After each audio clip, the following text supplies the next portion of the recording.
Rome, 300 AD. A Roman soldier walks into a market. He's carrying one gold aureus, a single coin, roughly the weight of a paperclip. He buys a fine wool tunic, a belt, and a decent pair of sandals. He walks out dressed, fed, and still has change.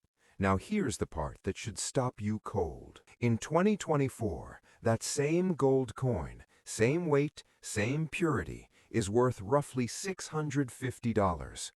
You know what $650 buys you right now?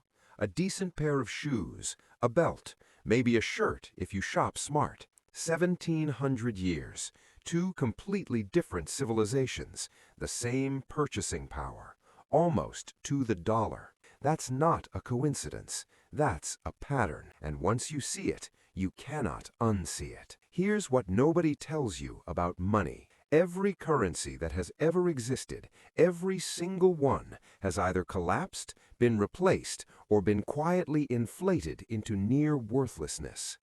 The British pound has lost 99.5% of its purchasing power since 1750. The US dollar has lost 97% of its value since 1913, the year the Federal Reserve was created. Think about that.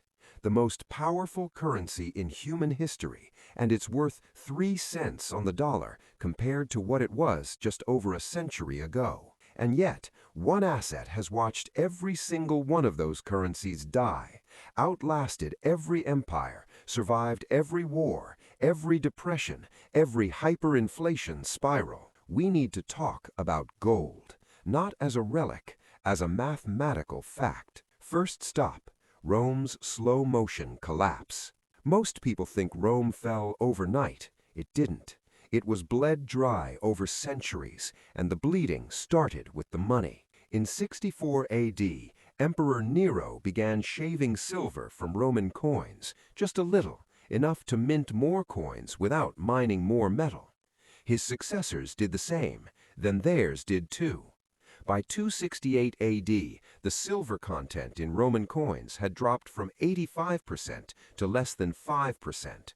The coins looked the same, they spent the same, but they weren't the same.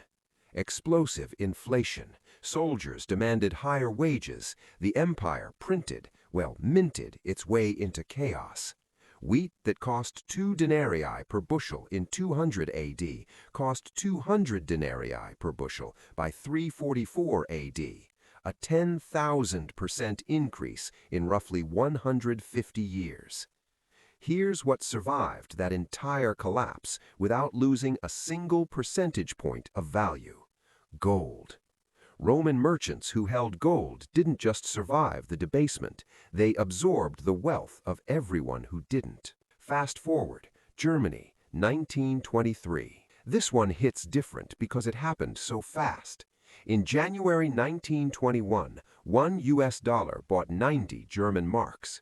By November 1923, just 34 months later, $1 bought 4.2 trillion marks. That's not a typo. 4.2 trillion. A wheelbarrow full of cash to buy a loaf of bread. People burning currency because it was cheaper than firewood.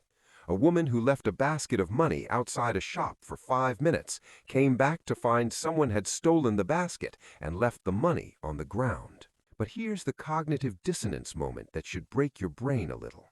A German citizen who held just 100 grams of gold in January 1921, worth about 10,000 marks at the time, could trade that same gold in December 1923 for approximately 630 billion marks.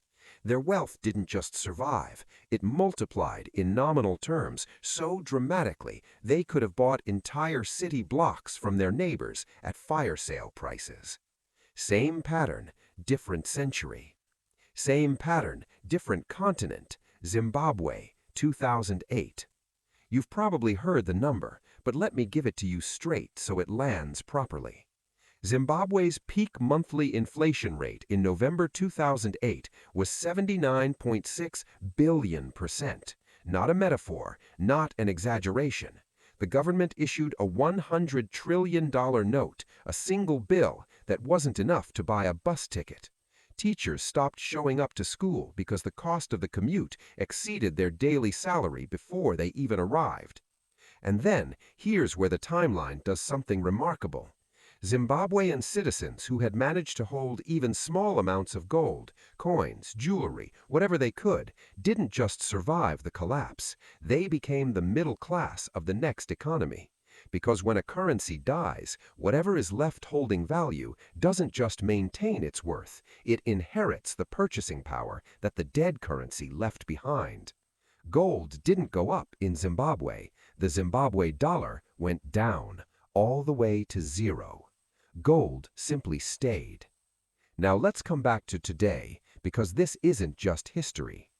Since 2000, the US dollar has lost approximately 40% of its purchasing power. The Federal Reserve has added over $8 trillion to its balance sheet since 2008. Global debt now exceeds $313 trillion. That's more than 3 times the entire annual economic output of every country on Earth combined. None of those numbers are accidents. They're structural. They're the mathematics of how modern monetary systems are built. Here's what's different about gold, and this is the mechanism most people miss. Gold cannot be printed. It cannot be emailed into existence. It cannot be created by a committee in a federal building making a unanimous decision at 2 p.m. on a Tuesday. Every ounce that exists had to be pulled from the ground at enormous cost. The total amount of gold ever mined in all of human history, stacked in a single cube, would measure roughly 22 meters on each side. That's it.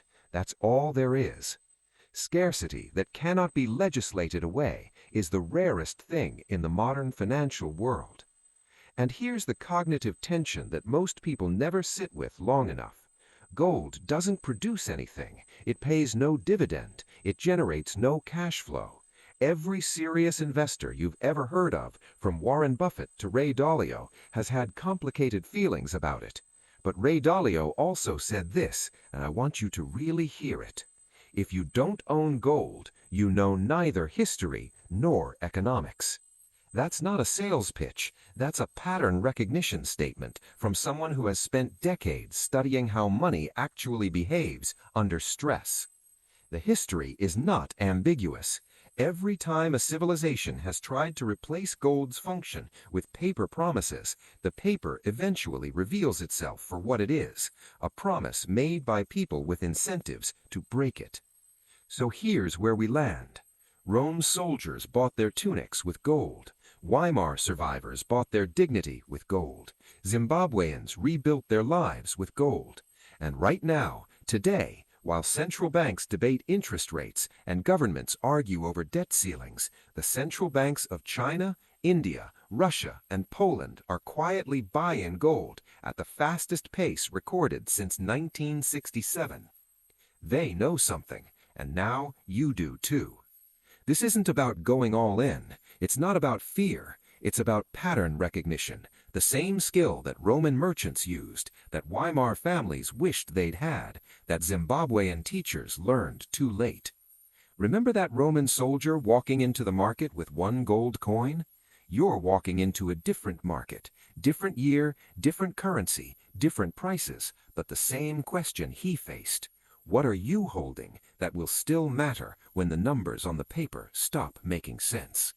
That question doesn't have a political answer. It has a historical one. Subscribe, because the next video covers the second half of this story, the offensive play, not just the defense, how the people who didn't just survive these collapses actually built generational wealth through them.